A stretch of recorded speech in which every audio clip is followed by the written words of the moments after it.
오늘 본문은 이렇게 시작합니다. 아이 사무엘이 엘리 앞에서 여호와를 섬길 때 사무엘을 아이라고 이렇게 설명하고 있죠. 유초등부 어린이를 이야기하는 것은 아닙니다. 12세에서 14세 정도 되는 청소년의 사무엘을 이야기합니다. 그런데 그때 영적 상황이 어땠는지를 우리에게 보여주는데요. 여호와의 말씀이 희귀하여 이상이 흔히 보이지 않는 시기였다 이야기합니다. 그도 그럴 것이 사사시대입니다. 사람들이 하나님의 백성임에도 불구하고 자기 소견에 오른 대로 모든 것들을 판단하고 결정을 합니다. 하나님을 생각하지 않습니다. 그래서 하나님도 이스라엘 백성들에게 자신의 말씀을 거두십니다. 들으려고 하지 않는데 굳이 이야기할 이유가 없지 않습니까? 그래서 하나님 말씀도 비전도 거두셨습니다. 왜 이스라엘은 이렇게 영적인 어두움의 구름이 줄어들기는커녕 더 어두워지는 걸까요? 그 당시 영적 지도자였던 엘리 가정을 보면 우리가 그 답을 알 수가 있는데요. 엘리에게는 두 아들이 있었습니다. 홈니와 비느하스라는 아들들이 있었는데 망난입니다. 제사장의 아들이니까, 대제사장의 아들이니까 제사장으로 살아야 되잖아요. 신실하게 살아야 되잖아요. 그런데 그들은 하나님께 드리는 제사를 귀하게 여기지 않습니다. 우습게 생각합니다. 그들의 근본적인 문제를 사무엘상 2장 12절은 이렇게 설명하는데요. 엘리의 아들들은 행실이 나빠 여호와를 알지 못하였더라. 하나님께 드리는 제사를 섬기는 제사장들이 여호와를 알지 못하는 사람들입니다. 그러니 문제가 일어날 수밖에 없죠. 이들이 어떤 일을 했습니까? 사람들이 제사를 드리려고 고기를 삶을 때 그들은 종들을 시켜서 삼지창 갈고리를 가지고 와서 큰 솥이나 가마에 찔러 넣어 갈고리에 걸려 나오는 고기는 다 내 것이다 하고 가져갔습니다. 뿐만 아니라 하나님께 바쳐진 제물을 그 기름을 태우기도 전에 사람들을 보내서 우리 주인 홈니와 비느하스는 생고기를 좋아하지 익은 고기를 좋아하지 않습니다 하며 생고기를 가져갔습니다. 사람들이 율법의 규정을 이야기하며 기름을 먼저 태운 후에 가져가야 한다고 권해도 그들은 말을 듣지 않고 억지로 생고기를 빼앗아 갔습니다. 하나님은 엘리의 이 두 아들들의 행동을, 그 죄를 매우 중하게 여기셨습니다. 이렇게 적혀 있어요. 이 소년들의 죄가 여호와 앞에 심히 크면 그들이 여호와의 제사를 멸시함이었더라. 여호와의 제사를 멸시하는 것이 왜 큰 죄가 될까요? 제사에는, 하나님께 드리는 제사에는 하나님의 은혜가 가득 들어있는데 제사를 멸시하는 것은 하나님의 은혜를 멸시하는 행동이기 때문입니다. 제사 드리는 거 여러분 기억하십니까? 이스라엘 사람들은 자신이 제사를 드릴 때 양이나 소를 자기가 가지고 오죠. 가지고 와서 흠없는 어린 양을 준비합니다. 그리고 거기에 머리에 손을 얹고 기도를 하죠. 내 죄가 이 양이나 소에게 전가되었습니다 하고 기도를 합니다. 그리고 자신의 칼로 직접 양을 잡아 죽입니다. 이스라엘 백성들은 제사를 드릴 때마다 나 대신 흠없는 어린 양이 죽어 내 죄가 용서를 받았구나 하는 사실을 기억합니다. 사실 구약시대에 드려졌던 이 모든 제사는 그들이 드렸던 양이나 소가 사람의 죄를 용서해 주었다라는 것을 얘기하는 건 아니에요. 먼 훗날 예수님이 이 땅에 오셔서 우리 대신 십자가에서 죽으실 예수님을 상징하고 있는 것을 그들도 어렴풋이 알고 있습니다. 이처럼 하나님께 드려진 모든 제사에는 하나님의 사랑과 은혜가 가득 들어있도록 설계되어 있어요. 하나님의 은혜를 잔뜩 준비해 놓은 이 예배를 함부로 대하는 거예요. 경홀히 여기는 거예요. 하나님이 그렇게 하면서까지 자신의 욕구를 채우는 그들에 대하여 몹시 분노했습니다. 홈니와 비느하스는 제물과 제사에 담긴 대속의 원리를 몰랐던 사람들이 아닙니다. 제사장들 아닙니까? 다 알고 있는 사람들이에요. 그런데 그 안에 담긴 하나님의 은혜를 가볍게 여기고 제사와 제물을 자신의 욕구를 채우는 일에 사용하고 있습니다. 철저하게 하나님을 멸시합니다. 이들의 악행은 이 정도가 아니에요. 성전에서 수종드는 여인들이 있는데요, 그들이 하는 일은 무엇입니까? 성전에 하나님께 바치는 떡이라든지 또 제사장들이 입는 옷을 이렇게 만든다든지 성막의 뜰을 청소한다든지 제사의 곁에서 섬기는 여인들이 있었어요. 그런데 이 홈리와 비느하스는 성막에서 수종드는 여인들과 동침을 합니다. 하나님의 거룩함을 무시하고 조롱합니다. 그들에게 하나님의 심판이 선언되었습니다. 오늘 본문 14절 말씀 이렇게 적혀 있죠. 그러므로 내가 엘리의 집에 대하여 맹세하기를, 하나님이 맹세한다고 하세요. 엘리 집의 죄악은 제물로나 예물로나 영원히 속죄함을 받지 못하리라. 성도 여러분, 기억하시기 바랍니다. 하나님의 은혜를 경홀히 여기는 사람들은 하나님의 심판을 받습니다. 제사와 제물에 담긴 하나님의 은혜와 자비를 가볍게 생각하고 만홀히 여기는 사람들은 하나님의 심판을 피할 수가 없습니다. 여러분, 신앙생활의 본질이 무엇입니까? 신앙생활의 본질은 하나님께서 내게 베푸신 그 십자가의 은혜를 감사하고 감격해하며 살아가는 삶입니다. 그런데 만일 우리가 하나님이 주신, 우리에게 주신 가장 소중한 그 십자가의 은혜와 사랑을 소중하게 생각하지 않고 다른 것에 우리의 마음을 빼앗긴다면 여러분, 홈리와 비느하스의 삶과 우리의 삶이 그렇게 다를 바가 없음을 우리는 기억해야 합니다. 우리의 신앙생활이 하나님의 은혜와 사랑에 대한 감사로 표현되지 않을 때 우리는 얼마든지 변질될 수 있습니다. 홈리와 비느하스처럼 될 수가 있습니다. 하나님은 신앙이 변질되고 하나님의 거룩함을 훼손시키는 그들에게 심판을 선언하시는데 홈리와 비느하스만 심판하지 않으시고 그의 아버지 엘리 제사장과 그의 가문, 대제사장 그 가문을 이제는 문을 닫게 하겠다라고 말씀하십니다. 하나님은 엘리에게 제물로나 예물로나 영원히 속죄함을 받지 못할 것이다 말씀합니다. 이런 생각이 들지 않나요? 자녀들이 망난이라고 해서 왜 부모가 심판을 받아야 합니까? 여러분, 자녀들의 잘못으로 인하여 부모가 심판을 받는 것이 하나님의 계획입니까? 이 상황을 제대로 이해하려면 엘리 가문, 가정을 좀 살펴봐야 하는데요, 엘리 가정에 대한 하나님의 심판이 임한 것은 오늘 3장에만 나오는 게 아니에요. 2장에도 하나님이 이름 모를 선지자 한 사람을 보내어 심판의 메시지를 전합니다. 이런 내용이에요. 엘리에게 하는 이야기입니다. 야, 너희가 제사장 가문이 된 게 너희가 잘해서 제사장 가문이 된 것은 아니지 않냐. 하나님이 특별한 은혜를 너희 가문에게 주어서 대대손손 자자손손 제사장으로 살게 했는데 너는 어떻게 하나님보다 네 아들들을 더 소중하게 생각하며 그들의 악행을 보면서도 바로잡지 않냐. 심판이 있을 거라고 말씀을 해주셨습니다. 홈리와 비느하스의 악행은 하루 이틀의 문제가 아닙니다. 오랜 관행이었습니다. 하나님께는 관심이 없고 재물에만 관심이 있습니다. 하나님은 그들의 죄를 방임한 엘리 제사장에게 책임을 물으셨습니다. 그리고 심판이 있을 것이라 말씀을 하셨습니다. 성도 여러분, 우리는 부모로서 자녀들의 신앙생활에 대하여 책임감을 가져야 합니다. 자녀들이 부모의 신앙을 그대로 물려받아 좋은 신앙인이 되면 참 좋겠는데요, 그렇지 않은 경우가 많이 있습니다.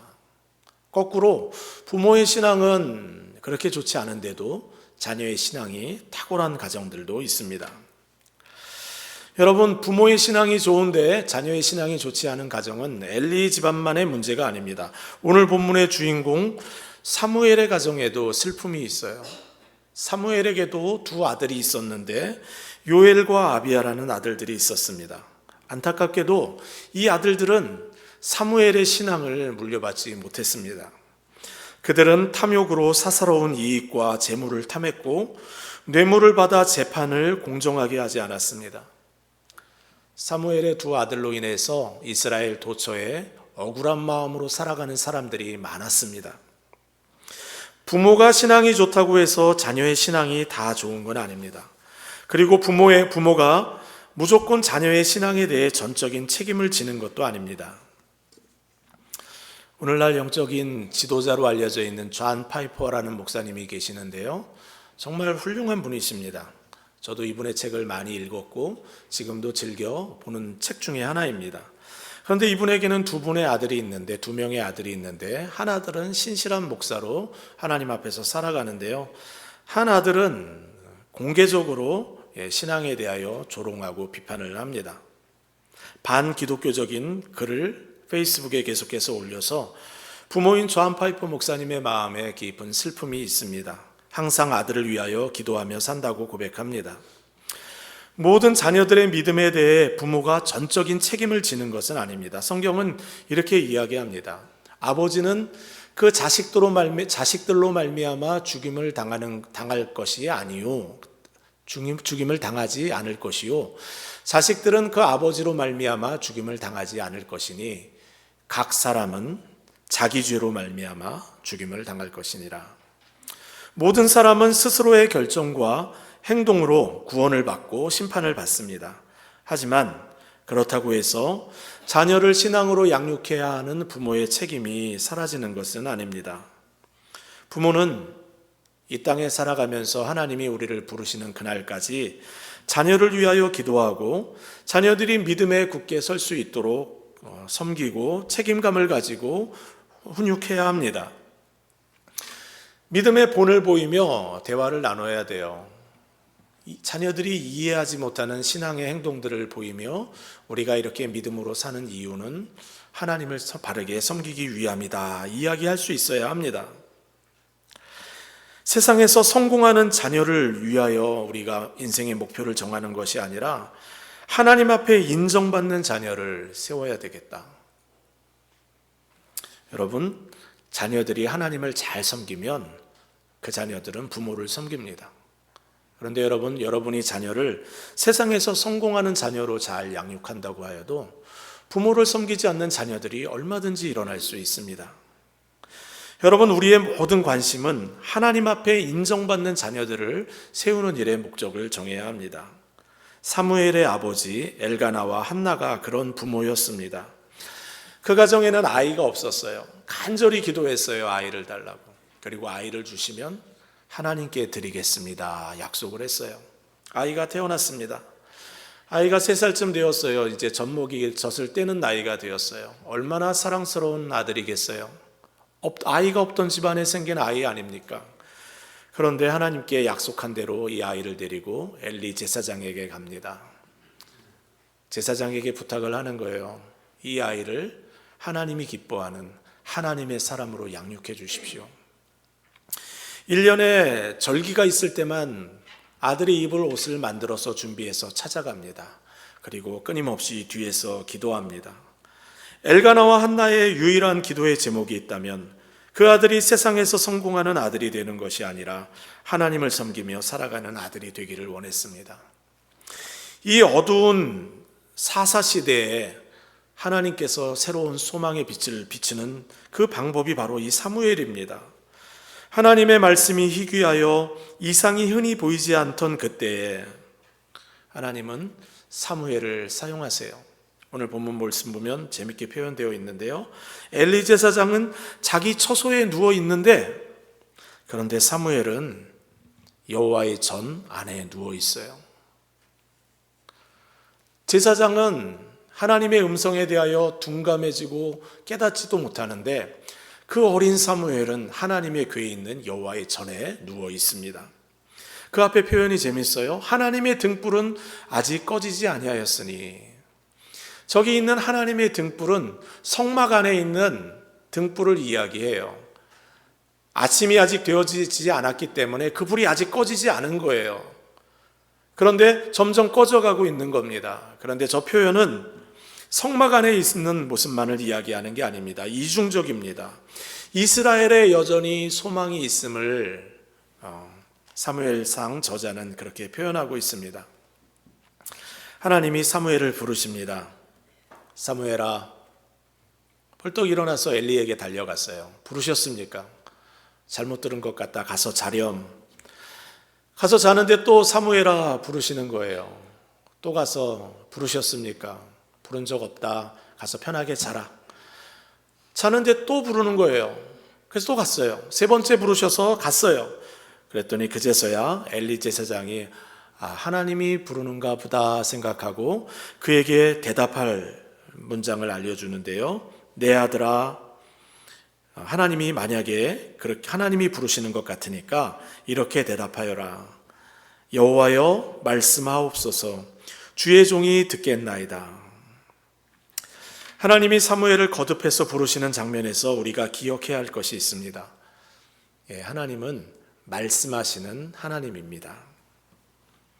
말씀하시는 하나님. 구약 시대에는 선지자들을 통하여 말씀하셨습니다. 신약 시대에는 예수 그리스도를 통하여 말씀하셨습니다.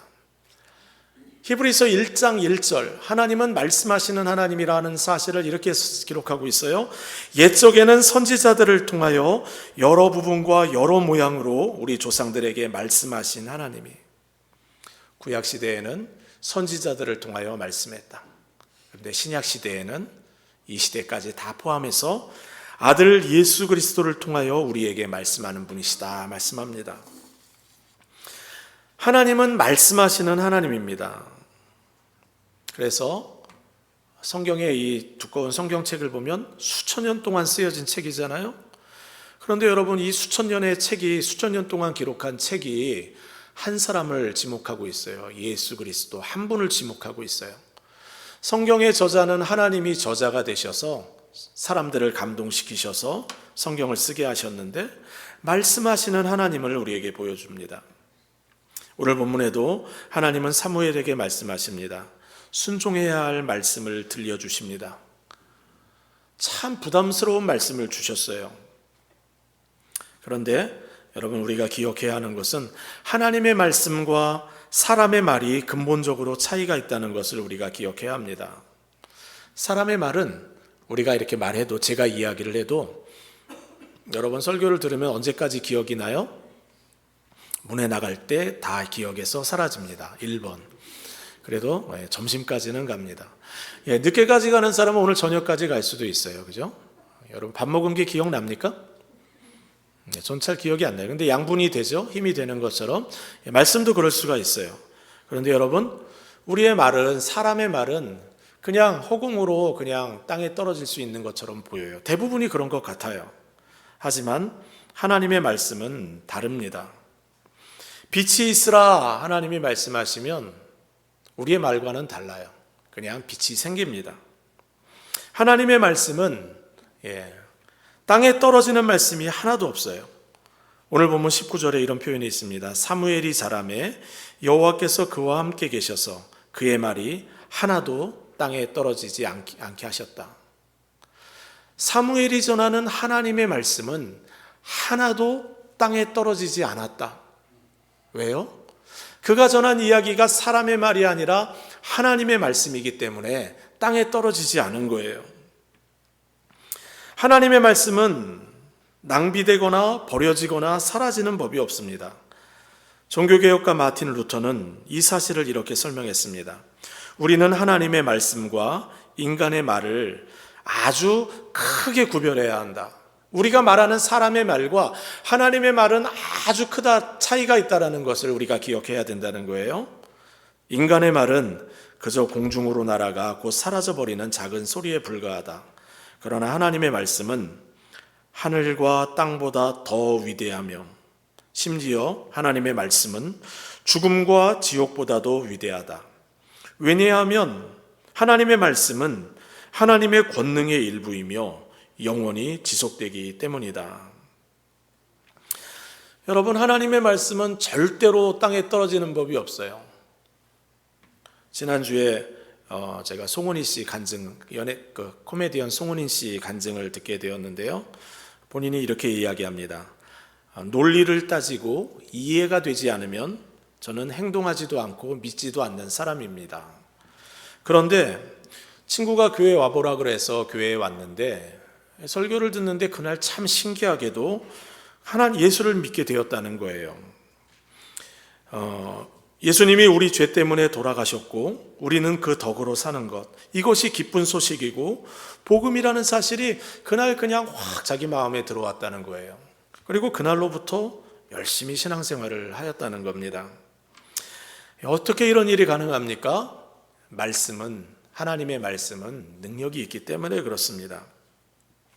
존 메가더 목사님이라고 얼마 전에 소천하신 미국의 영적 거인과도 같은 어른분이 계신데요.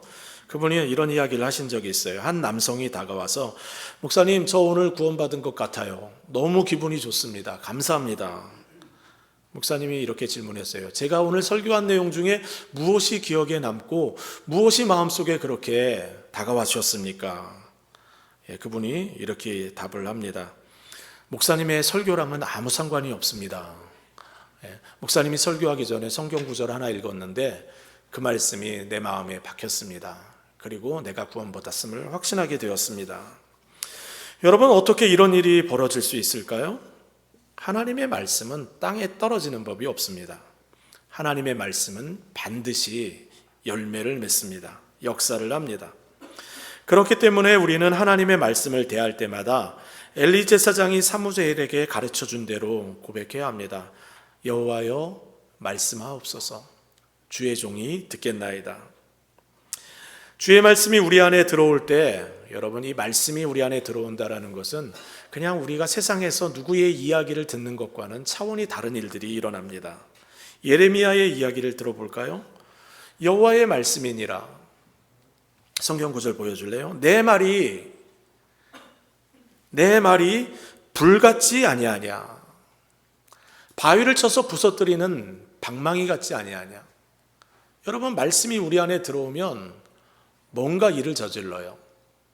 말씀이 내 안에 들어오면 이기적인 내 자아를 부셔요.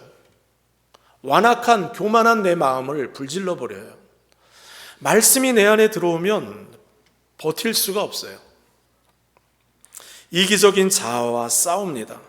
그렇기 때문에 말씀을 마음으로 받아 순종하는 것은 결코 쉬운 일도 아니고 편한 일도 아닙니다. 사무엘의 경우를 생각해 보세요. 가서 전하라고 하는 메시지가 10년 넘게 본인을 양육해 줬던 영적인 아버지 엘리 제사장에게 심판의 메시지를 전한 겁니다. 마음이 편하겠어요? 그 메시지 편하게 전할 수 있는 사람 우리 중에 얼마나 있겠어요? 사무엘은 그날 하나님의 음성을 듣고 밤새 잠을 이루지 못했습니다. 오늘 본문 15절 보세요. 사무엘이 아침까지 누웠다가 잘 잤다는 이야기가 아닙니다.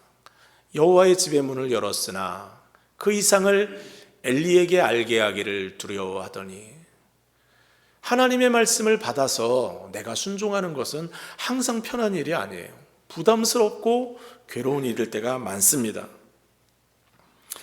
중요한 것은 사무엘의 행동입니다. 사무엘은 엘리 제사장에게 심판의 메시지를 그대로 전했습니다. 하나님의 말씀이 우리에게 요구하는 것이 있을 때 우리는 그것에 순종해야 합니다. 순종할 때 우리 안에 교만함과 부정직함과 이기적인 자아가 깨집니다. 하나님의 말씀이 우리 안에서 힘있게 역사해서 나를 바꾸어 버립니다. 하나님 닮은 사람으로 만들어갑니다. 그런데 만약에 우리가 하나님의 말씀을 한 귀로 듣고 한 귀로 흘려버리고 그 말씀이 그러면 사라져버리는 걸까요? 만약에 그 말씀이 우리의 교만한 자아를 깨뜨리지 않고 그냥 지나쳐 버렸다면 그 말씀은 영원히 우리와 상관이 없는 말씀이 되는 걸까요? 그렇지 않습니다. 세상 마지막 날에 그 말씀이 생생하게 우리 귀에 들리며 그 말씀으로 인하여 우리는 하나님의 심판을 받게 될 것입니다. 왜요? 하나님의 말씀은 영원히 사라지지 않는 능력의 말씀이기 때문에 그렇습니다. 예수님이 이런 말씀을 하신 적이 있어요. 내가 율법이나 선지자를 폐하러 온 줄로 생각하지 말아라. 내가 온 것은 완전하게 하려 함이라. 진실로 너희에게 이르노니 천지가 없어지기 전에 율법의 1.1획도 결코 없어지지 아니하고 다 이루리라. 예수님이 이야기를 하시면서 또 요나 이야기도 하신 적이 있어요. 심판의 날에 일어날 일을 예언을 하시며 이런 이야기 하셨어요. 요나의 시대에 나중에 이 세상의 마지막 날이 오면 심판의 때에 한번 말씀 볼까요? 심판의 때에 니느웨 사람들이 일어나 이 세대 사람을 정죄하리니 이는 그들이 요나의 전도를 듣고 회개하였으므거니와 요나보다 더 큰 이가 여기 있느니라. 요나가 복음을 전한 적이 있어요. 니느웨에 가서 복음을 전했는데 하나님이 전하라고 하셨어요. 근데 요나는 가서 전하고 싶은 마음이 별로 없었어요. 대충 전합니다. 물고기 뱃속에 들어갔다 나왔는데도 순종할 마음이 별로 없어요. 나의 원수가 복음을 듣고 하나님을 받아들이는 것이 싫었어요. 그래서 대충 전합니다. 3일을 전해야 전할 수 있는 니느웨의 큰 성인데 하루만 전합니다. 심판의 메시지는 항상 하나님의 메시지는 쌍으로 있거든요. 회개해라. 그러면 구원해 주겠다라는 하나님의 메시지가 항상 쌍으로 있는데 요나는 가서 그렇게 전하지 않았습니다. 이렇게 전했어요. 40일이 지나면 니느웨가 무너질 것이다. 심판의 메시지만 정했어요. 그런데 니느웨 백성들은 요나의 선지자의 이야기를 듣고 회개를 하였습니다. 그 메시지를 마음으로 받아 하나님 앞에 마음을 찢으며 돌이켰습니다. 그런데 예수님 시대에는 예수님이 친히 말씀을 전하는데도 듣지 않는 사람들이 있습니다. 예수님은 마지막 날에 니느웨에서 회개했던 그 사람들이 다 일어나서 예수님 시대에 살았던 예수님의 말씀을 듣지 않았던 사람들을 정죄할 것이라고 하였어요. 왜요? 하나님의 말씀은 절대로 사라지지 않기 때문에 그렇습니다. 우리도 마찬가지예요. 우리 손에는 하나님의 말씀이 있습니다. 성경책이 있습니다. 우리는 과거 그 어떤 시대보다 하나님의 말씀이 홍수처럼 쏟아지는 시대를 살아갑니다. 말씀이 희귀한 시대가 아니에요. 성경이 부족한 시대도 아닙니다. 우리가 사는 시대의 문제는 말씀을 받으려는 마음이 없는 것이 문제입니다. 데일 랄프 데이비스라는 목사님은 우리가 사는 이 시대를 이렇게 설명했어요. 들을 귀가 없을 때 하나님의 말씀은 여전히 희귀해진다. 들을 귀가 없을 때 하나님의 말씀은 여전히 희귀해진다. 실제로 하나님의 말씀을 듣는 능력조차도 신성한 선물이다. 성경을 소유하고 있으면서도 영적 귀머거리가 되어 말씀의 희귀함을 겪을 수 있다. 굶주림은 음식이 없어서가 아니라 식욕이 없어서 올 수도 있다. 기록되고 선포된 하나님의 말씀이 기쁘게 받아들여질 때 그것이 바로 자기 백성에게 베푸시는 하나님의 은혜의 표징이다. 우리가 살아가는 이 시대의 근본적인 문제는 성경이 없는 게 아니에요. 하나님의 말씀이 없는 게 아니에요. 말씀을 마음으로 받아 그 말씀이 내 자아를 부시도록 허용하지 않는 우리의 완악함이 문제입니다. 여러분, 홈리와 비느하스가 하나님의 말씀을 몰라서 망하게 되었을까요? 그럴 리가 없습니다. 그들은 하나님의 말씀을 아는 사람들이었어요. 하지만 그 말씀이 자신들의 이기적인 자아와 교만과 탐욕을 부시도록 허락하지 않은 것이 문제입니다. 엘리 제사장도 마찬가지입니다. 두 아들의 심각한 문제를 알면서도 방임했습니다. 하나님의 은혜를 조롱하는 그 아들들의 만행을 보면서도 피일 차일 미루었어요. 그들의 죄가 골마 터지는데도 내버려 두었습니다. 여러분, 우리의 인생은 하나님의 말씀에 대한 반응에 따라 달라질 수밖에 없어요. 말씀에 순종하는 성도들은 하나님의 복을 누립니다. 하지만 말씀을 경홀히 여기고 한 귀로 듣고 한 귀로 흘려버리는 인생은 언젠가는 하나님의 엄중한 심판을 피할 수가 없습니다. 주님 이렇게 말씀하셨어요. 나를 존중히 여기는 자를 내가 존중히 여기고 나를 멸시하는 자를 내가 경멸하리라. 무엇이 하나님을 존중하는 건가요? 하나님의 말씀을 마음으로 받아 나의 자아를 부시는 사람들이 하나님을 존중하는 사람들이에요. 하나님을 존중히 여기는 자를 하나님은 존중하겠다고 하셨습니다. 오늘 우리는 선택을 해야 합니다. 선택할 날을 피일 차일 미뤄서는 안 돼요. 오늘 하나님의 말씀을 마음으로 받아 나의 죄악된 정욕과 이기적인 마음과 교만한 자아를 철저하게 깨뜨려야 합니다. 그렇게 하나님을 존중해야 합니다. 오늘날 다른 그 어떤 시대보다 많은 사람들이 영적인 체험을 갈망합니다. 하나님 더 친밀하게 알길 원해요. 하나님 더 가까이서 경험하길 원해요. 그런 것도 물론 필요하겠죠. 하지만 우리에게 더 필요한 것은 이미 우리에게 주신 하나님의 말씀을 마음으로 받아서 그 말씀이 나를 바꾸는 것을 우리가 순종하며 걸어가야 하는 겁니다.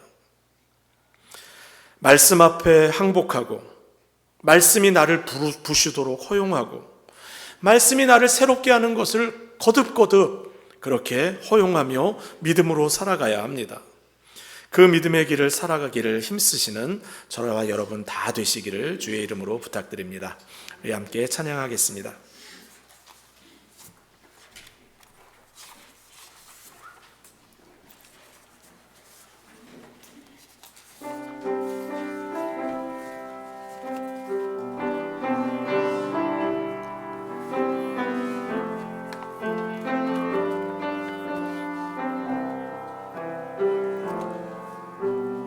말씀 앞에서 경외함으로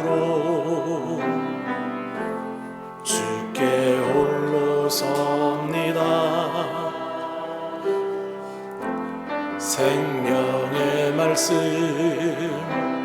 읽고 순종해 주를 예배합니다. 기록된 말씀 힘이 있어서 진리로 우릴 거룩해 하며 거룩한 말씀 세세 영원히 복음이 되어 말씀하시네. 하나님 말씀에 두려워 떠는 자, 그 말씀에 생명을 거는 자, 한 사람 찾으시는 주님의 약속을 믿어 하나님 말씀에 운명을 거는 자, 순종하며 주 따라가는 자, 영원한 하나님 나라 이뤄갈 주의 교회여 일어나라.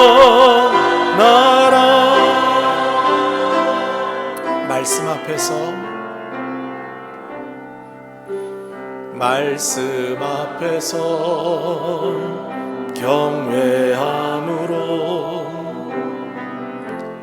주께 홀로 섭니다. 생명의 말씀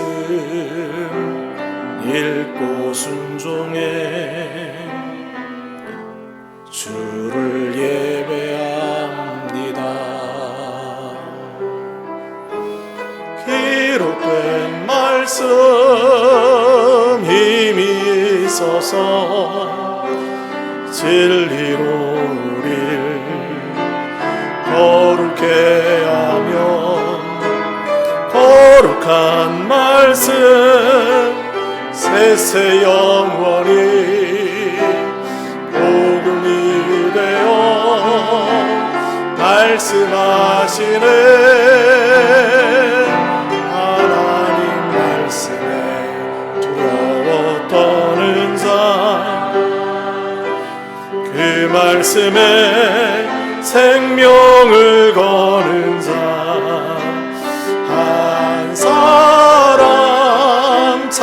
받으시는 주님의 약속을 믿어 하나님 말씀에 영을 거는 자 순종하며 주 따라가는 자 영원한 하나님 나라 이뤄갈 주의 교회여 일어나라. 우리 함께 기도하겠습니다. 하나님의 은혜를 소중히 여기며 살게 하옵소서. 하나님 말씀 한 귀로 듣고 흘려보내는 것이 아니라 말씀이 불이 되고 망치가 되어 나의 자아를, 나의 교만을, 나의 이기심을 부수는 하나님의 능력의 도구가 되게 하여 주옵소서. 날마다 하루하루 살아가는 우리의 삶이 내가 죽고 그리스도가 사는 예수의 흔적이 새겨지는 인생 살게 하여 주옵소서. 마지막 날 주님 품에 안길 때 하나님의 말씀이 심판의 망치가 되어 우리를 부수는 것이 아니라 하나님의 말씀이 우리의 위로와 상급이 되어 큰 은혜 안에 우리를 머물게 하여 주옵소서. 오늘 말씀을 생각하며 함께 기도하며 주님 앞에 나아가겠습니다. 사랑과 은혜 많으신 아버지 하나님, 하나님의 은혜를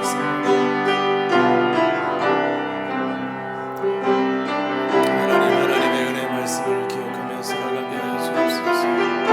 말씀이 내 안에 역사하게 하여 주시고 말씀이 우리 안에서 새 일을 행하게 하여 주옵소서. 교만하고 완악하고 나라고 죄악하던 나의 사아와 하나님을 섬긴다고 하면서도 세상 말씀을 세상 염려하며 살아가는 나의 자아를 주님 앞에 고백하며 기도합니다. 하나님 오셔서 주의 은혜와 주의 성령을 주시옵소서. 주여 이 시간 오셔서 우리에게 말씀하여 주옵소서.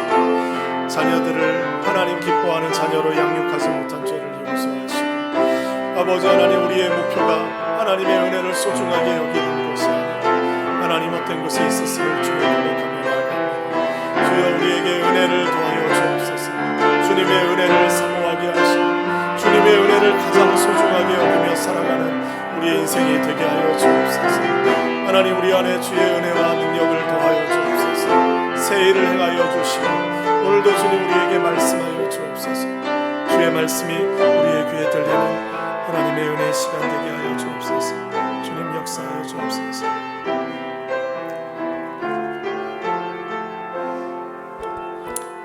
예수님의 이름으로 기도드립니다. 아멘.